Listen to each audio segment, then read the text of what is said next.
Incredible flavours, even better stories. One pour, 10 minutes.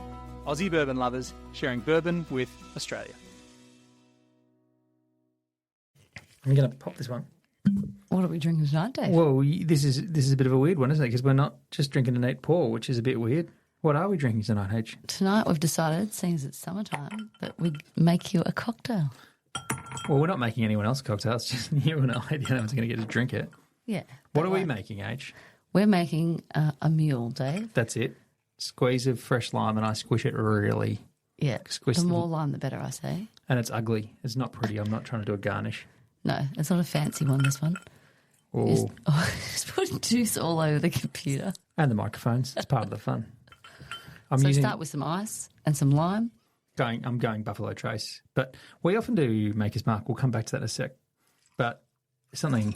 Oh, that's a good one. That one's going to be yours. A little bit extra in there. Use a jigger, everyone. Make sure you get the measurements right. And we're actually... we're using Bundaberg ginger beer for this one. All the way from Queensland? Oh, yep. It's my favourite ginger beer. Well, it's in Australia. It's a really good one. In Kentucky, they pour a mixer called Ale 8. Yeah, it's got the same gingery kind of flavour, but it's not... Kind of, but it's not as like... This one's got a real kind of bite, bit of heat to it. But if you're wanting the perfect summer drink, grab a bourbon and add it to some ice, lime and ginger beer. Right, that's a Kentucky Mule. Cheers. Cheers. And it doesn't have the real ting, does it? Anyway, looks a bit ugly, but boy, it's delicious and gingery and nice. And great in the summer. Gingery and fresh. Do you know... Yeah. No, go on. Tell the story about how he... The thing I Why love are you talking... about cocktails is that you often think of bourbon as a nice nightcap by the fire, and that is probably one of my favourite ways to have it, like cosy, warm, because it gives you that nice Kentucky hug. But summertime and all the cocktails you can make using bourbon is really amazing, and it's one of my favourite ways to drink it, like slushies and ginger beer. And I feel like there's so many flavours. And we probably... So Bourbon and Coke is the bourbon cocktail of the all Australians, right? Yeah. Everyone knows Bourbon by Bourbon and Coke. Yeah, because it's like premixes, but actually making them fresh with your favourite bourbon, I highly recommend. Exactly. So where is the favourite ginger kind of bourbon cocktail you've ever had, H? This is a leading question. At Maker's Mark, they came out with these bourbon slushies that I was like, oh, yeah, I'll give them a go. And they were incredible. Just, yeah, they're like the most delightful summer drink. I could have sat there all afternoon drinking them. We had them at Star Hill Farm, but then we also had them again at the Bourbon and Beyond. They were they slushies there that they did with Maker's Mark, or were they making mules or the slushies? I can't remember. Maybe they were the slushies again. Yeah, they were the slushies They were. We had so many of them, and they were giving the souvenir cups, and we've got all those souvenir cups here.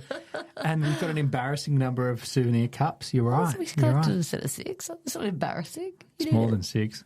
No, I don't think it is. Maybe it's 8. Definitely more than 6. Let's just stick with 6 or 8 for this. We got the souvenir cups, but it was a really good day. But it just we wish you were all there. It was such a good day. Yeah, music and bourbon and summer cocktails. And souvenir cups from Maker's Mark. We were setting out to really kind of up the number of cups in our cupboard, I suppose. That's true. That's true. One of the things I've come to learn about bourbon and cocktails is when we were at what was the name of that place? Such a good story. Thanks, Dave. Watch Hill Proper, and they wanted to just serve like bourbon and whiskies, and so bourbon and whiskies, like just neat pours, you mean? No, as in with all the like you go to a cocktail bar or a bar in general, and there's cocktails on the menu, and it, like for example, they had like a G&T, but it wasn't a G&T. They were subbing out all the alcohol content of all the different sort of traditional cocktails for different types of bourbon. And see, I've heard this done before, right? But have you ever experienced this thing where someone says, "Here, have a margarita, but I'm swapping the tequila out for bourbon"? Have you ever had this? There was one. I can't remember what one it was, but there was one at the Kentucky Bourbon Festival where it was something that I usually would drink. I remember thinking, oh, and then it was different tasting because they'd used bourbon. The guys at Pursuit have the Rye Reader, which is a margarita where they put rye in instead. And we went to Pursuit to have it, and that was the moment that they first realised they didn't have enough left, that we were like the next people in queue, and we missed out on that. So I really want to have that. And the one we had at, what's the one with the bird that sits right at the top of the... Buzzard's Roost. Buzzard's Roost, yeah. I had a cocktail at that bar in Louisville, and that was amazing. And that was supposed to be was it a mojito or it was something else, but they'd changed it up. Mojito, so swapping out the white rum for a bourbon? Is that what it was? Yep, that's what it was. And it was really delicious. Okay, yep. The ice cube, the really tall ice cube was really cool. Yep. As well. I contend that bourbon isn't necessarily not a summer drink. And it's weird probably for our friends in America who are listening to this going, why are you talking about summer drinks in December? But, well, it's summer for us in Australia, obviously. But I contend that you definitely can have a nice bourbon in a summery, on a summery day in Australia on a hot day. You probably just want to open with some beers maybe. But you can definitely have a nice cold cocktail. The other one that I like to go to that you know is that Boulevardier. I love a Boulevardier. Yeah. Nice and cold, nice and fresh. I sometimes like to. Pretty red colour. And then depending on what's happening, sometimes I'll make a little batch and I'll stick them in my Yeti. Is everyone allowed to know about that, or is that a secret? Because it keeps it so Makes cold. You sound like an alcoholic. What? Why? No. Like as in take it to a party. No, I'm not hiding it. No, I know. What? I know. It's like hiding in your Yeti. I'm not hiding. No. If the Yeti was transparent, I'd let everyone know that I was drinking Boulevardiers. Yeah, and it stays cold in the Yeti. It's great. So good. Yeah. One of the things I came to learn, again, at the Kentucky Bourbon Festival, that I surprised me in the sense that I should have thought of it before, but iced tea. Lots of different iced teas with bourbon in them. And there was one, I think it was at Angel's Envy, that was really good. They did this iced tea with bourbon in it, and it was amazing. Okay, I'm going to talk for a bit because you don't seem to have liked that meal, so I'm going to talk to fill the gap a bit so you can enjoy I normally get in trouble for drinking too fast. I'm talking too much. Definitely not today.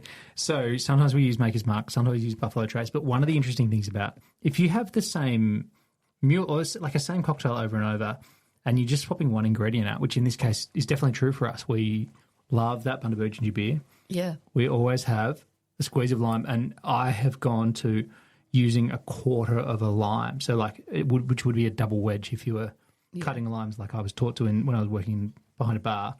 So like a quarter of a lime in each one. So a good whack of lime. But if you're using consistently the same other ingredients, when you swap the bourbon out, my goodness, do you pay attention to the difference that the bourbon kind of makes. Makes for pretty the cocktail, amazing. yeah. So I find with the ginger that the Buffalo Trace is a banger and Maker's Mark's really good. Interestingly, we used Yellowstone a couple of times. Yeah, completely different flavour. You almost lose the...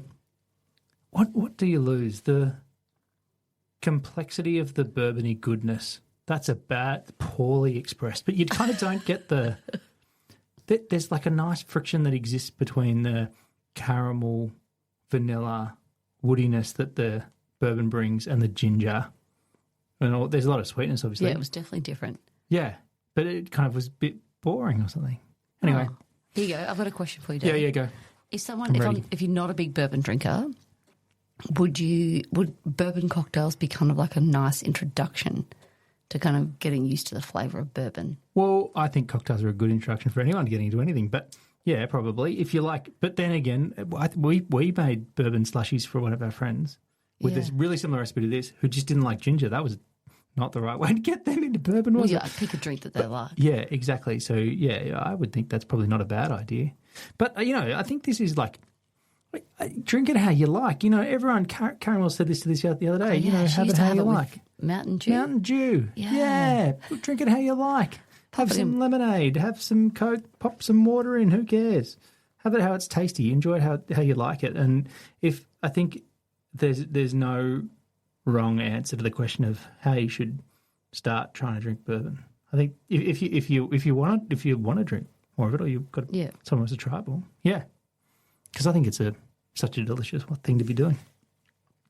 And in the summertime, have it cold, have it in a refreshing way. Grab a lime and some really great Bundaberg ginger beer. That's it. And enjoy a meal. Cheers. Cheers. Thanks for listening.